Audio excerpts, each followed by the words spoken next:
est tous là, même les jours fériés. J'espère que vous allez bien. Ce jeudi matin, on va passer les 40 prochaines minutes avec notre invité. C'est Benjamin Epps qui nous a rejoint dans le studio. Salut Benjamin. Salut l'équipe, comment ça va? Très bien, et toi? Ça va très bien. Eh ben, bienvenue. Pour t'interviewer, c'est Valentin qui est également là. Salut Valentin. Salut Virginie, et puis salut Benjamin, toujours un plaisir de te recevoir chez Move. Merci. Alors ce matin, Valentin, on ressent un artiste qui passe le fameux cap du deuxième album. Exactement Virginie. Benjamin, il y a à peu près 5 ans, t'as déboulé tel un rookie plus que prometteur dans ce rap-jeu. Aujourd'hui, t'as 4 EP, un premier album, ta discographie, elle commence à devenir vraiment sérieuse. Une discographie que vient d'ailleurs compléter aujourd'hui la deuxième partie de ton deuxième album, donc L'Enfant Sacré de Bellevue. Ça sort ce soir à minuit, c'est un disque qu'on retrouve... Ça sort le 6 juin. Ah ok, j'avais exact, ce soir, du coup le 6 juin. Un disque où on retrouve pas mal de choses, des choses qu'on attend parfois chez toi, du boom bap à la new-yorkaise, du découpage, de l'ego trip, de l'ambition. Et il y a d'autres choses un peu moins attendues, il y a pas mal d'expérimentation je trouve dans ce projet, des feats internationaux, des morceaux un peu plus ouverts, où tu chantes même un peu. On va rentrer en détail dans l'album dans quelques instants, mais avant DJ Kimra va mixer ta playlist. Moi je voulais savoir, quand t'es comme ça en période avant de sortir un disque, est-ce que t'écoutes encore ta propre musique, ou est-ce que tu t'écoutes des morceaux un peu plus vénères pour te mettre dans l'ambiance de la promo? Plutôt la deuxième option. Ouais. Il y a quoi là en ce moment dans tes écouteurs? En ce moment là j'écoute, je me refais du Hors Noir là. Ok, ah ouais. Ah oui, d'accord. Je me refais du Hors Noir là. J'ai pas écouté les derniers trucs de Caris, mais voilà, Hors Noir pour moi c'est un classique. C'est top niveau. Okay. J'écoutais Renoir là aussi, paix à son âme, ces derniers temps.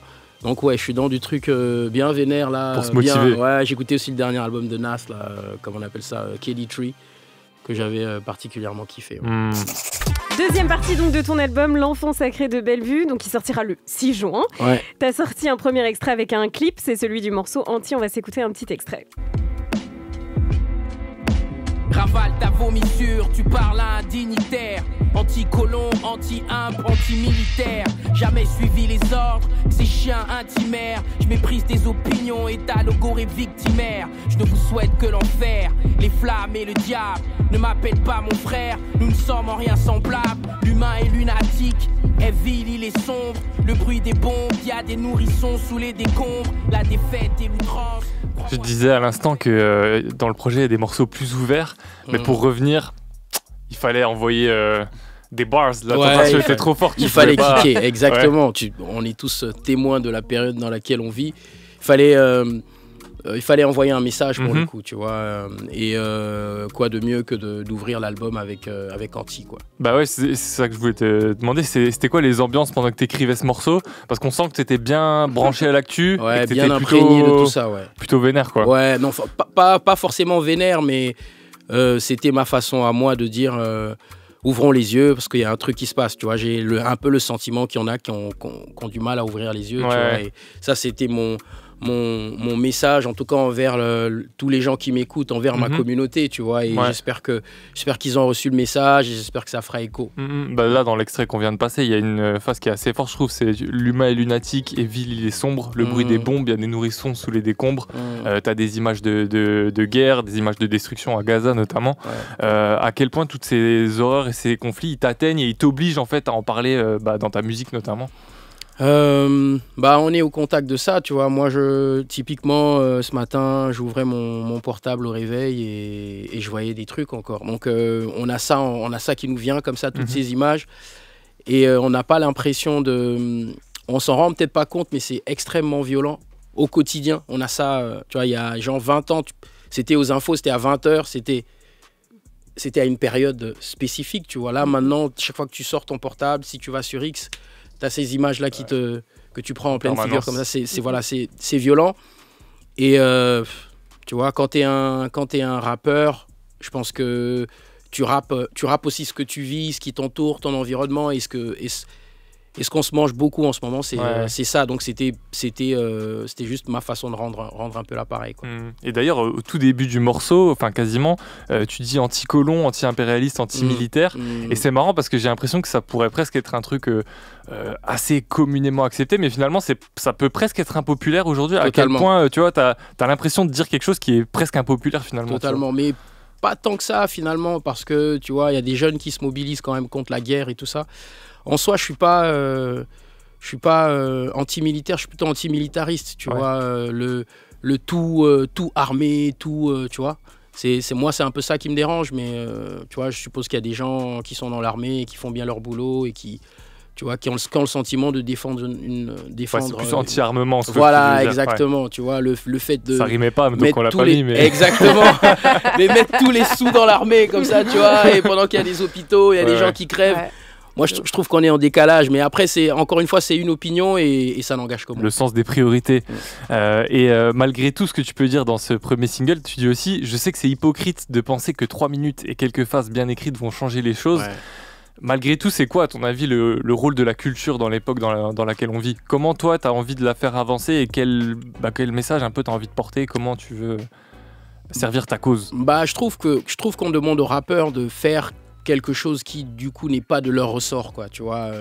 On met trop de pression aux rappeurs, genre aussi, je suis t'as pas parlé, t'as pas pris la parole, t'as pas tweeté, pourquoi toi t'as pas tweeté? Mais là concrètement il y a des politiciens qui arrivent même pas à bouger parce qu'ils sont pris dans les politiques, tu vois ce que je veux dire. Donc nous, notre rôle à nous, les jeunes rappeurs, les jeunes artistes, graphistes, dessinateurs, tout ce que tu veux, c'est de peindre la société, tu vois. Mais on peut pas vraiment faire bouger les lignes comme on aimerait parce que on n'est pas aux responsabilités. On a une responsabilité, c'est de parler, c'est d'en parler, parce que tu peux pas faire comme si tu vivais dans un monde imaginaire, il y a rien qui se passe autour de toi, tu vois.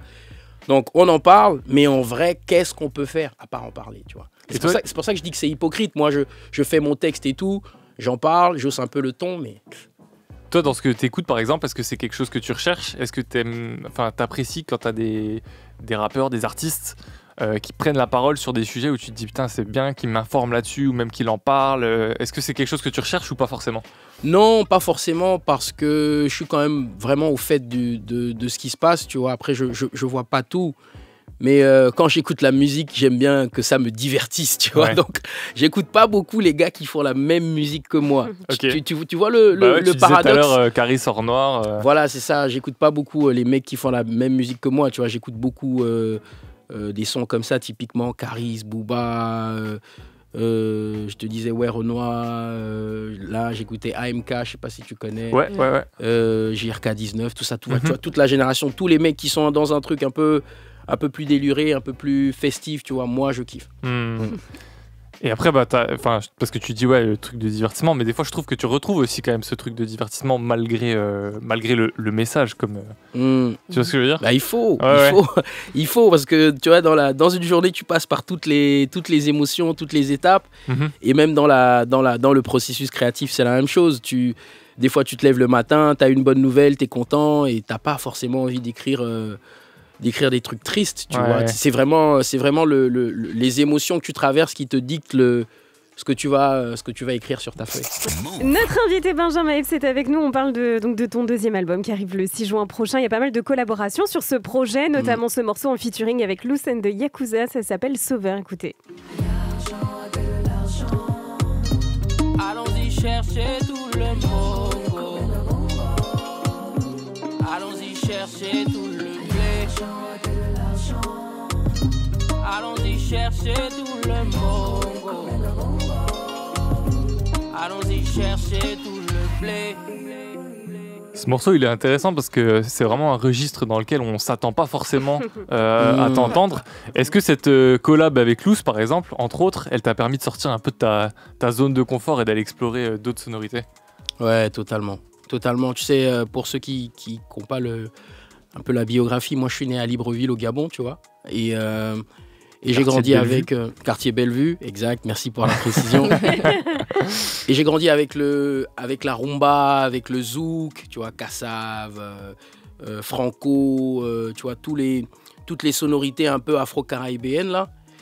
Et je suis tellement content que le rap français ait réussi à l'importer, tu vois, amener ça ici, s'imprégner du truc, parce que bon, y a plein de sons qui rappellent le Congo, plein de sons qui rappellent les Antilles, tu vois, et ça c'est cool. Et c'est toutes ces influences-là finalement qu'on peut entendre dans ce morceau-là, tu vois. Donc je suis un peu sorti de ma zone de confort dans le sens où c'est pas c'est pas lyrical comme d'habitude, mais c'est vraiment un son avec lequel je suis familier, quoi. Qui a eu cette idée d'ailleurs? C'est elle ou c'est toi? C'est moi. Qui lui a dit, moi, je lui ai donné le son. Le son d'accord. était déjà allez, 50% fini. Ouais, d'accord. Et elle a kiffé, elle a enregistré sa partie, elle a juste sublimé le truc. Ouais. Et franchement, le résultat, j'adore. Moi, il y a un autre feat où je suis un peu obligé de revenir. C'était sur la première partie de l'album. C'était avec Conway the Machine. Petit extrait. Yes. It's Mr. Slamface with Benjamin Epps. We want all smoke. I'm shooting at him and him next. You see the scuffs on my Louis V. Timberland's fresh. I'm out Paris spilling Perrier Jouet. Yes, it's the machine, bitch. On est juste des bonobos avec des mitraillettes. Le zoo est suffisamment grand pour te faire disparaître. Règlement de compte, ennemi. Si tu penses, fais-les. Rick, la mafia n'est pas qui tu penses qu'elle est. Quelques disques que je m'arrache. Ouais, je suis pas obligé de se repasser ce son parce qu'on a joué un petit rôle modeste dans ce rapprochement. Parce qu'en fait, il y a 2 ans, Conway était passé à Move, on lui avait fait écouter ta musique et il avait surkiffé. Ouais. Donc je sais qu'après, il en avait parlé à West Side Gun. Toi, t'avais rencontré West Side Gun. Il y avait tout ce délire à un moment où on disait que ta voix ressemblait pas mal à la sienne. Ouais. Est-ce que tu peux me raconter un petit peu l'histoire de votre rapprochement du coup avec Conway et l'histoire de c'est suite, ça, en fait. Mais tu as fait l'histoire en fait. C'est-à-dire que Conway il passe chez Move, on lui fait écouter des rappeurs français, donc il bloque sur mon son, il en parle à West Side Gun, les gens de West Side Gun commencent à me suivre et tout. Et il y a à peu près 2 ans maintenant, on connecte avec Conway, je revenais des BET Pop Awards. Ah oui, belle vitrine en plus. Exactement, très belle vitrine. Là où j'ai connecté avec Joey Badass, avec plein de gros artistes américains. Et en rentrant, je connecte avec Conway, on se parle. Et je me dis que c'est le moment, tu vois. Je suis sur la première partie de mon 2e album. Allons-y, let's go, quoi. Surtout qu'ils sont souvent en France. Ils sont font beaucoup pas mal de en Fashion France. Week, Exactement. ils sont pas mal là-dedans Exactement. aussi. Et ils viennent même juste pour traîner, tu vois. Ouais. Et tiens, la dernière fois, j'ai vu Dua Lipa. Elle traînait à Paris, elle n'avait pas de concert, elle n'avait rien. C'était il y a 2 ans, tu vois. T'es en train de me dire qu'il y a un feat avec Dua Lipa? Non, pas du tout. Pas du tout, même si j'aurais adoré, j'avoue. Non, pas du tout. Mais voilà, tu vois, franchement, big up à Move, parce que sans Move, ça se serait peut-être jamais fait, tu vois. Donc, c'est pour la culture. Franchement, et c'est la boucle est bouclée là. Je suis là ce matin, donc c'est cool. Et vous avez pu l'enregistrer en studio ce morceau? Non, mais on l'a fait à distance, mais on se parlait. Il m'envoyait des vidéos pendant qu'il était en studio et tout. Ouais. Et ça c'est magique, quoi. Tu vois, mais il a enregistré il était 2h du matin en France, quoi. Ouais. Donc j'étais obligé d'être réveillé. Il m'a dit qu'il allait une belle soirée. Une très très belle soirée. Et un feat avec West Side Gun, ça pourrait se faire, ou ouais, c'est dans les tuyaux. On en parle. Je pense. On avait réussi à faire un truc qui est jamais sorti. On a passé du temps en studio, il m'a fait écouter des trucs, on a cuisiné des trucs, mais est-ce qu'on va jamais le sortir un jour, je sais pas. Le temps nous le dira. Exactement. Ouais, en tout cas, il y a une vraie connexion avec Griselda et ça me fait plaisir. Ouais. Et puis vu qu'on parle des feats, moi mon son préféré là sur cette 2e partie d'album, je crois que c'est celui avec un rappeur sénégalais qui s'appelle Dip Doundouguis, extrait en exclu. Tête sur les murs, c'est ma laisse. Quelques millions d'euros, c'est ma laisse. Devenir le plus grand, c'est ma laisse. Mimi et Amaro, c'est ma laisse. Copper big dinero, c'est la hey. Only got it all, you may pay. El face and flow, you told, si one terre. You told le cul, si prouve nyong, si okay. Aïe. Alors j'ai grave kiffé, par contre ça veut dire quoi malaise? Malaise, c'est tout ce qui me retient, tu vois. Okay. Quand t'es lesté, Parce que c'est laisse, L-E-S-S-E. En fait, la laisse, ça s'écrit ça peut s'écrire des 2 façons. Ça peut s'écrire comme genre L-A-I 2SE, mais ça peut s'écrire aussi avec L2SE. Je me suis dit c'est un slang inconnu, non, pas du tout. C'était l'idée de voilà ce qui me retient, voilà ce qui me garde ici, tu vois. Incroyable morceau en tout cas. Merci. Et si vous venez nous rejoindre, on discute ce matin avec Benjamin Epps qui est avec nous. La 2e partie donc de ton album L'Enfant Sacré de Bellevue sera disponible donc le 6 juin prochain avec donc un premier titre qui s'appelle Anti. On va réécouter un petit extrait. Ravale ta vomissure, tu parles à un dignitaire. Anti-colon, anti-imp, anti-militaire. Jamais suivi les ordres, ces chiens intimaires. Je méprise des opinions, état logoré victimaire. Je ne vous souhaite que l'enfer, les flammes et le diable. Ne m'appelle pas mon frère, nous ne sommes en rien semblables. L'humain est lunatique, est vil, il est sombre. Le bruit des bombes, y a des nourrissons sous les décombres. La défaite et l'outrance. Alors, ce qui est intéressant avec le titre de l'album L'Enfant Sacré de Bellevue, c'est qu'il est révélateur de ton parcours. Parce que même ta découverte du rap, je crois qu'elle s'est faite à Libreville, au Gabon. Ouais. Je crois que c'est ton grand frère qui te faisait écouter un peu les premiers albums. T'écoutais La Mafia Quinfri, Time Bomb, etc. Aujourd'hui, quel regard il porte sur ta carrière et quel genre de conseils il te donne? Est-ce qu'il t'en donne encore d'ailleurs? Ouais, ils veulent faire partie du truc, tu vois. Ils sont un peu loin, donc ils regardent ça un peu de loin. Ils sont très très fiers. Et ils sont contents pour moi que j'ai réussi à accomplir tout ça, tu vois, les concerts, là je suis en tournée, on fait une petite date parisienne le 23 octobre d'ailleurs, à la Maroquinerie. Et ouais, la famille est très très contente, quoi. Ouais. En plus, on en parlait tout à l'heure. Moi, je suis de 97, toi, t'es de 97 aussi. On est de la même génération. Ouais, 96. Moi, je suis de 96. Je suis de 96. Je suis en grand, quand même. Ok, ouais, quand même. Un peu de respect, allez, bro. Mais on parlait du fait que ça fait déjà 5 ans. Moi, je t'ai vu arriver, je me rappelle, avec Kennedy en 2005, il y a 5 ans, tous tes morceaux avec le Chroniqueur Sale, etc. Quel bilan tu tires déjà de ces 5 premières années de carrière? Je trouve que c'est positif, très positif, parce que j'ai pas forcément eu les débuts difficiles, en tout cas quand je suis arrivé. Au contraire même. Que plein de jeunes artistes comme moi peuvent rencontrer, tu vois.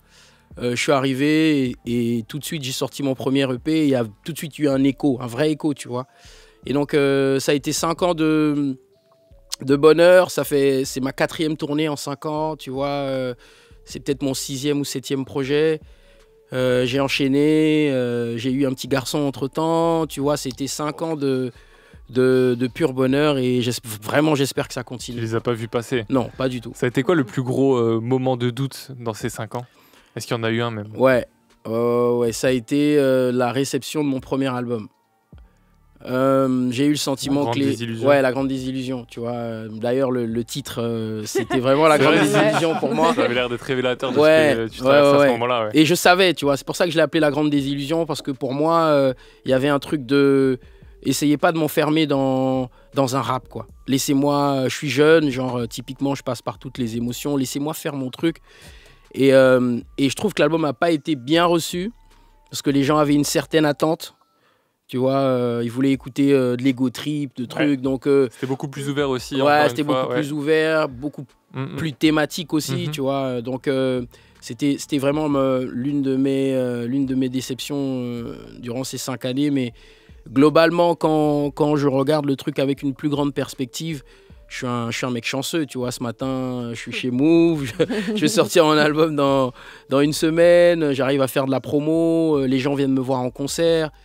Un artiste peut pas demander plus que ça, quoi. Ouais. Puis quelque part c'est peut-être aussi une chance parce que des fois tu sais les artistes ils ont un premier album qui devient tout de suite classique et après c'est dur de rempiler derrière. Totalement. Là au moins t'as pas forcément ce truc. Je dis pas que c'est pas un classique mais en tout cas les gens sont pas bloqués sur un album projet, exactement. Exactement. Je crois que les gens ils ont ça avec le maxi d'avant avec Triplé. Tu vois, les gens ont ce truc là de il y avait des gros sons. Tu vois, il y avait des gros sons, mais effectivement moi qui voulais faire le premier album parfait, finalement, j'ai pas la pression de refaire un classique, entre guillemets, tu vois. Donc, je suis vraiment dans le truc de peut-être que ça va breaker là, peut-être que ça va breaker l'album d'après. Tu vois, j'ai pas la pression de Booba, de refaire un temps mort, ou de Nas, de refaire Illmatic, ou de Caris. SCH avec cassette, tu vois, je suis bien, quoi. Ouais. Tout à l'heure, on parlait du feat avec Conway. On n'a pas parlé, mais il y a un morceau avec Danny Dan aussi. Donc, tu as déjà rappé avec quelques légendes quand même. J'imagine que tout ça, c'est un peu des cases que tu coches par rapport à tes rêves d'enfant. Est-ce qu'il te reste comme ça des cases où tu te dis, celle-là, j'aimerais bien lui mettre une petite croix dans pas longtemps? Ouais. C'est impossible à faire, à mon avis, mais c'est Booba et Ali sur le même morceau. Tu vois. Wow. Ah oui. L'ambition. C'est impossible à faire. Il y a aussi X-Men. Ça aussi, c'est un rêve. Il y a Nas, c'est genre. Moi, je m'attendais à ce que tu me dises en premier, ouais, Nas. C'est le rêve, tu vois. J'étais à Londres, il m'a invité à Londres à son concert pendant la tournée avec le Wu-Tang. Il m'a invité à sa soirée de release de Magic Volume 2 à New York. Mais j'ai pas pu le rencontrer, gros. Genre, t'as 50 gars autour de lui. Il y a trop de monde. Genre, tu dis, c'est Nas qui m'invite, est-ce que je peux. Ah non, attends, gros, il y a tel, il y a tel. Après, tu connais, nous, on est des francs, on est un peu, tu vois, comportement, attitude et tout. J'ai dit, bon, c'est pas grave, Nas, je vais t'attraper quand tu viendras à Paris, un de ces 4. Mais ouais, il y a plein de rêves. Comme je te disais, avoir Lunatic, si ça n'a jamais été fait, c'est genre mon rêve, quoi. Même si je prends un couplet de Dali à côté, un couplet de Booba à côté, je leur dis pas, tu vois, je fais le truc et je sors le truc. Lia, on fait plein de choses. Ouais, mais c'est dommage de faire avec Lia, tu vois. J'avoue que mais bien sûr. J'ai plus d'espoir pour le feat avec Nas que le réunir Lunatic. Ouais, moi aussi, je crois. Mais bon, je te laisse faire ta magie. Hein. Ouais, mais tu sais, tout peut t'arriver. Bien sûr, absolument tout est possible. Merci Benjamin d'être passé. Merci de m'avoir reçu, c'est un plaisir. On rappelle que la deuxième partie de ton album, L'Enfant Sacré de Bellevue, sera disponible le 6 juin prochain.